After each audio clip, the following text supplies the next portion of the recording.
حضرات، جیسا کہ اعلان ہو چکا ہے، جب سے میلاد النبی صلی اللہ علیہ وسلم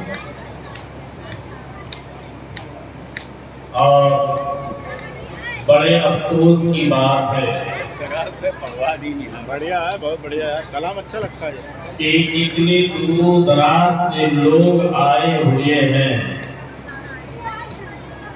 زائرین، لیکن درگاہ شریف کے اندر میلاد شریف میں نہ ہونے کے برابر ہے۔ آپ لوگ آئے ہیں یہاں پر فیض و برکات حاصل کرنے کے لیے، اپنی مرادوں کو پوری کرنے کے لیے، اپنی تکالیف کو دور کرنے کے لیے، تو یہ سوچئے کہ یہاں کے جو پروگرام ہیں ان پروگراموں میں آپ کو شرکت کرنا بہت ضروری ہو۔ اگر آپ شرکت نہیں کرتے ہیں تو سمجھ لیجئے کہ آپ ادھورے ہیں۔ لہذا ہماری اپیل ہے کہ باہر سے آئے ہوئے مہمان حضرت علامہ مولانا سید اسد ربانی صاحب جبل پوری تشریف لائے ہوئے ہیں، اور حضرت علامہ مولانا مفتی شفیق القادری صاحب تشریف لائے ہوئے ہیں۔ اگر آپ ان مہمانوں کا لحاظ نہیں رکھیں گے تو یہ بتائیے کہ یہ حضرات باہر پروگراموں میں تشریف لے جائیں گے تو یہاں سے ہم ان کو کیا اپنے تاثرات پیش کر رہے ہیں کہ ہم اپنے مہمانوں کی قدر کرتے ہیں، ہم اپنے مہمانوں کی مہمان نوازی کرتے ہیں۔ تو کم از کم آپ حضرات درگاہ شریف کے اندر تشریف لے آئیں اور باقاعدہ جلسے کا آغاز ہو سکے۔ ٹائم زیادہ ہو چکا ہے، باہر سے آنے والے مہمان کو اگر بلا کر پیش کر دیا جائے تو یہی چند لوگ جو آپ بیٹھے ہوئے ہیں یا یہی چند خواتین جو بیٹھی ہوئی ہیں، ان کو دیکھ کر اگلا کیا بولے گا اور کیا بتائے گا اور کیا بیان کرے گا۔ شاداب الیکٹریشین جہاں کہیں بھی ہو وہ درگاہ شریف میں آ جائے، شاداب الیکٹریشین۔ لہذا پرزور اپیل ہے کہ آپ حضرات درگاہ شریف کے اندر آ جائیں، اور آپ کو معلوم ہونا چاہیے کہ حضور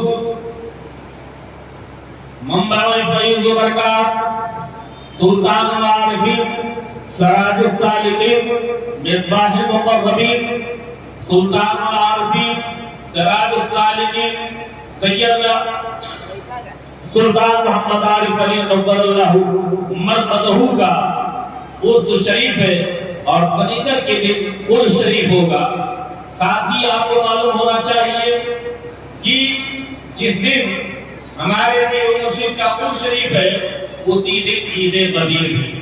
سبحان اللہ، سبحان اللہ۔ اسی دن عید غدیر بھی ہے،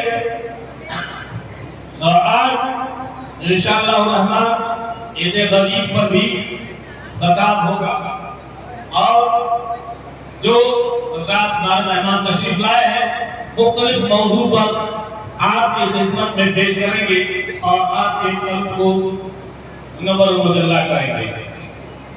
لہذا آپ لوگ آ کر کے جگہ پر کر لیں اور اپنے مہمان کی قدر کر لیں.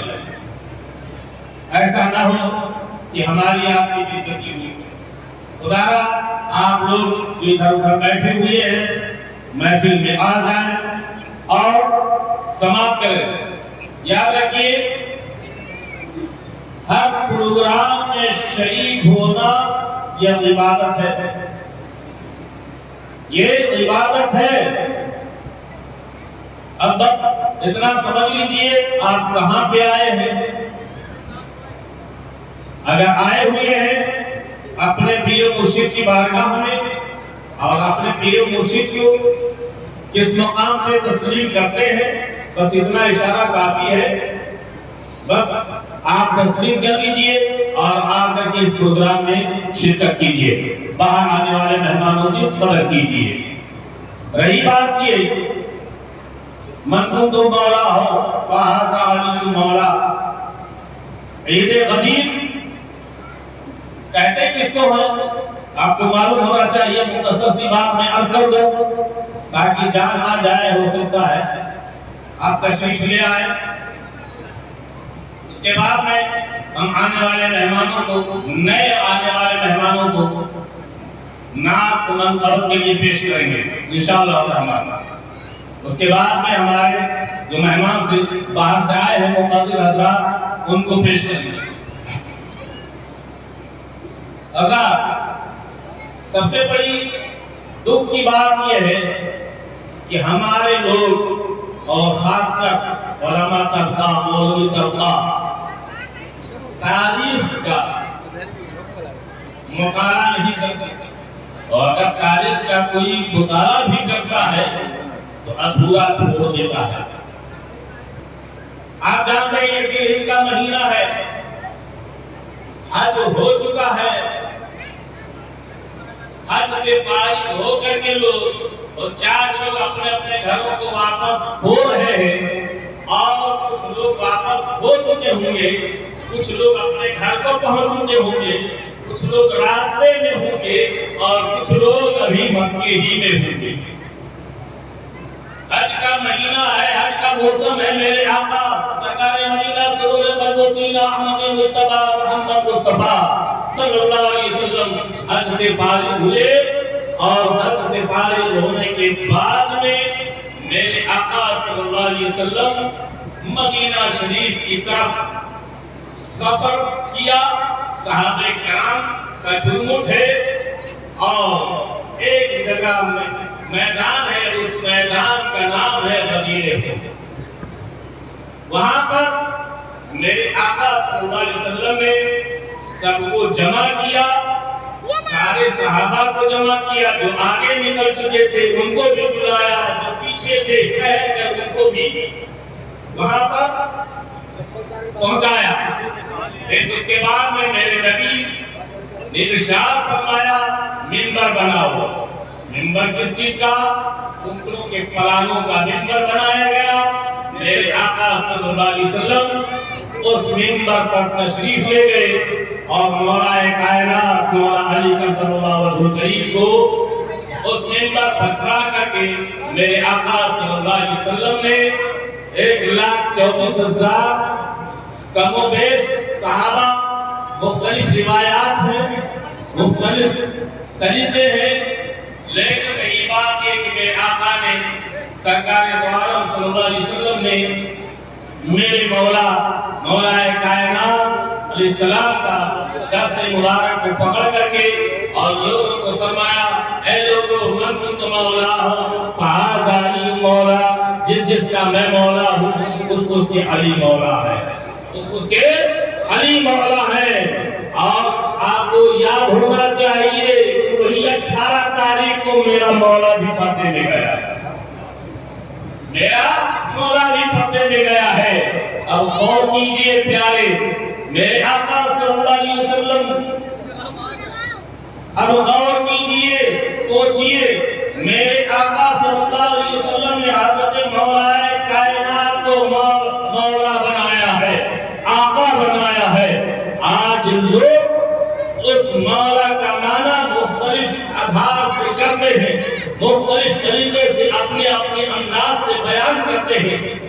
اپنی اپنی طریقے سے بیان کر کے اور اس پر پردہ ڈالتے ہیں، لیکن یاد رکھو دوستو، من تو مولا ہو، فہذا علی مولا کا مطلب آپ کو معلوم ہونا چاہیے۔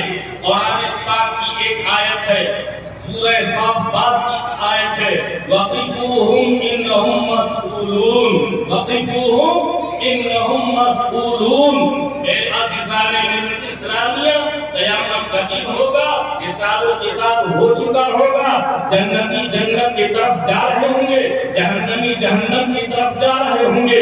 پھر میرے عزیزان ملت اسلامیہ، آپ نے بارہا علماء سے آپ سنا ہوگا کہ قبر میں سوال و جواب ہوتا ہے، میدان محشر میں حساب و کتاب ہوگا، پھر جنتی جنت کی طرف جائیں گے، جہنمی جہنم کی طرف جائیں گے۔ اس کے باوجود بھی اب پھر اللہ تعالیٰ فرشتوں کو فرمائے گا، اے فرشتوں، یہ تو جہنم کی طرف جا رہے ہیں، ان کو ذرا روکو، ان کو ٹھہراؤ، ان کو روکو، ان کو ٹھہراؤ۔ اور کرنے کی بات ہے پیارے، فرشتے ان جہنمیوں کو روکیں گے، ٹھہرائیں گے، اور جب ٹھہرائیں گے، اے الہ العالمین، قبر کا حساب و کتاب ہو چکا، میدان محشر میں حساب و کتاب ہو چکا، فیصلہ ہو چکا، جنتی جنت میں جائیں، جہنمی جہنم کی طرف جائیں۔ اب جہنمیوں کو روکنے کا مطلب کیا ہے، مسئلہ کیا ہے؟ تو اللہ تعالیٰ فرماتا ہے وَقِفُوهُمْ إِنَّهُمْ مَسْئُولُونَ، ارے ان سے پوچھو، جنتی جنت کی طرف تو جا رہے ہیں، حساب و کتاب تو ہو چکا ہے، فیصلہ تو ہو چکا ہے، لیکن بتائیں کہ علی کی ولایت کے بارے میں کیا کہتے ہیں؟ آج علی، آج علی، آج علی۔ اگر علی کی ولایت کو یہ تسلیم کر رہے ہیں تو پھر یہ جنت میں جائیں، جنت میں جائیں۔ من کنت مولا ہو فہذا علی مولا، جس کا میں مولا اس کا علی مولا۔ ارے میرے عزیزان ملت اسلامیہ، قرآن تلاوت کرو، قرآن پڑھو، قرآن پڑھو۔ میں جب یہ آئے، میرے آقا صلی اللہ علیہ وسلم ارشاد فرماتے ہیں، ایک عمران کا آدمی، حارث کا نام کا آدمی آتا ہے اور کہتا ہے، یا رسول اللہ، اے محمد صلی اللہ علیہ وسلم، آج تک آپ نے کہا قرآن پڑھو، میں نے قرآن پڑھا، آپ نے حکم دیا، کہا نماز پڑھو، نماز پڑھی، آپ نے حکم دیا کہ جہاد کرو، جہاد میں نے کیا، آپ نے حکم دیا بھوکے رہ کر کے روزہ رکھو، میں نے روزہ رکھا، آپ نے حکم دیا کعبے کا طواف کرو، میں نے کعبے کا طواف کیا۔ اے میرے عزیزان ملت اسلامیہ، میرے آقا صلی اللہ علیہ وسلم نے ارشاد فرمایا کہ ہاں ہاں میں نے کہا اس کو تم عمل کرتے رہے، اب کیا کرتے ہیں؟ وہ کہتا ہے، سب وہ شخص کہتا ہے وہ کون تھا؟ میرے عزیزان ملت اسلامیہ، آپ کہتے ہو ہر ہر صحابی جنتی، ہر ہر صحابی جنتی، وہ کون تھا؟ صحابی ہی تو تھا، میرے نبی کی بارگاہ میں اعتراض کر رہا تھا، کہہ رہا تھا کہ یا محمد صلی اللہ علیہ وسلم، آپ نے آج تک کے سارا حکم دیا ہے، ہم نے سارا عمل کیا ہے، اور آج اپنے چچا زاد بھائی علی کو آپ نے اپنا آقا مقرر کر دیا، اس کو بھی میرا زمین پر سرداری سونپ دی، کیا یہ اللہ تعالیٰ کی طرف سے حکم ہے؟ کیا آپ اپنی طرف سے حکم دے رہے ہیں؟ میرے نبی مسکرائے، کیا فرمایا؟ وَمَا يَنطِقُ عَنِ الْهَوَىٰ إِنْ هُوَ إِلَّا وَحْيٌ يُوحَىٰ۔ نبی جو ہے وہ بھی اپنی نفس اپنے اختیار سے نہیں بولتا ہے، جو اللہ کہتا ہے وہی نبی بولتا ہے۔ میرے عزیزان، وہ کہتا ہے یا رسول اللہ، اگر یہ اللہ کی طرف سے ہے تو اللہ کی طرف سے ہے تو عرض کیجئے اللہ تعالیٰ آسمان کی طرف سے میرے اوپر پتھر نازل کر دے، میرے اوپر عذاب نازل کر دے۔ میرے عزیزان ملت اسلامیہ، اتنا کہنا ہوتا ہے، اتنا کہنا ہوتا ہے، سورہ مائدہ ہے، قرآن کی آیت ہے، قرآن کہہ رہی ہے سأل السائل بعذاب واقع، اتنا کہنا تھا کہ سر پر ایک پتھر گرا اور اس کو چیرتا ہوا زمین میں پھنس گیا، وہ بھائی پتھر ہو گیا۔ ایک وقت وہ تھا، ایک وقت وہ تھا، تیسرا تیرہواں سپارہ ہے، میرے نصیب اعلان کر رہے ہیں، اے لوگوں کلمہ پڑھو، اے لوگوں کلمہ پڑھو، اللہ کی وحدانیت کا اقرار کرو، میرے نبوت کا اقرار کرو، میری رسالت کا اقرار کرو۔ تو کفار چیلنج کر رہے ہیں، اے محمد صلی اللہ علیہ وسلم تمہارا قرآن سچا ہے، تمہارا خدا سچا ہے، تمہاری نبوت سچی ہے، تمہاری رسالت سچی ہے، تمہاری نماز سچی ہے، تمہارا حج سچا ہے، تمہاری زکات سچی ہے، تو اللہم حجارۃ من السماء اب اکنا بعذاب علیم۔ اے میرے محمد صلی اللہ علیہ وسلم اللہ تعالیٰ سے کہے کہ اللہ تعالیٰ میرے اوپر فقر نازل فرما دے، میرے اوپر عذاب نازل فرما دے۔ اب غور کرنے کی بات ہے، وہاں رسالت کی بات ہے، وہاں نبوت کی بات ہے، وہاں وحدانیت کی بات ہے، تو اللہ تعالیٰ اپنے نبی کے کہنے کے پر عذاب نازل نہیں فرما رہا ہے، ان کافر مکہ پر عذاب نہیں کر رہا ہے، بلکہ یہ کہہ رہا ہے رب کائنات ارشاد فرما رہا ہے اے جبریل جاؤ اپنے پر کو سمیٹے ہوئے محبوب کی بارگاہ میں جاؤ اور کہہ دو اللہ تعالیٰ ان کے اوپر عذاب اس لیے نازل نہیں کر رہا ہے وَمَا كَانَ اللَّهُ لِيُعَذِّبَهُمْ وَأَنْتَ فِيهِمْ۔ اے محبوب ان کے اوپر عذاب کیسے نازل کر دے، عذاب کیسے نازل کر دے، آپ تو علم میں موجود ہے، رحمت للعالمین ہے، آپ کی وجہ سے ان کے اوپر پتھروں کی بارش نہیں ہو رہی ہے، آپ کی وجہ سے ان کے اوپر عذاب نہیں آ رہا ہے، آپ کی وجہ سے ان کو غلط نہیں کیا جا رہا ہے۔ لیکن یا اللہ یہ کیا بات ہے، یہاں کی بات ہے، یہاں تو رسالت کی بات ہے، یہاں تو وحدانیت کی بات ہے، ہم انکار کر رہے ہیں، عذاب نہیں آ رہا ہے، عذاب مانگ رہے ہیں، عذاب نہیں آ رہا ہے، لیکن وہاں پر نبی بھی موجود ہیں، رحمت للعالمین موجود ہیں، لیکن عذاب مانگا گیا فوراً عذاب آ رہا ہے، عذاب آ رہا ہے، گویا کہ رب کہہ رہا ہے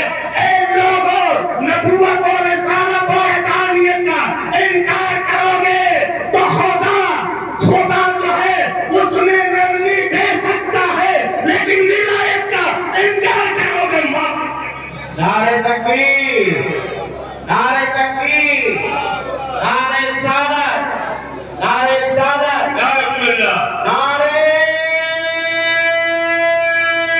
حیدری، حیدری، حیدری۔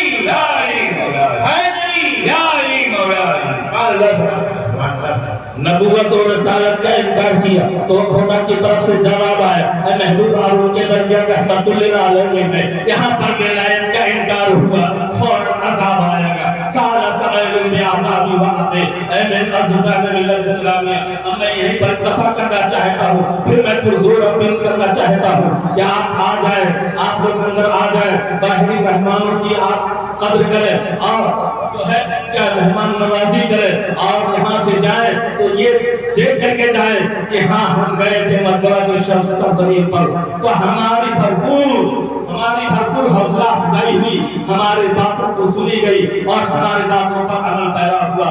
اب ہم اسی پر اتفاق کرتے ہوئے ایک نئے شاعر اور جو ہے کہیں لیجیے ناخواہ ہمارے جو ہے کیا کہتے ہیں اہل بیت اطہار کے پنجتن پاک کے چاہنے والے اور مولا کائنات کے غلامی میں اپنے جان کو نچھاور کرنے والے نیپال سے آئے ہوئے مہمان جناب حاجی معراج احمد حداری صاحب وہ تشریف لائے اور آپ ان کا استقبال کریں۔ نعرہ تکبیر، نعرہ رسالت، نعرہ حیدری۔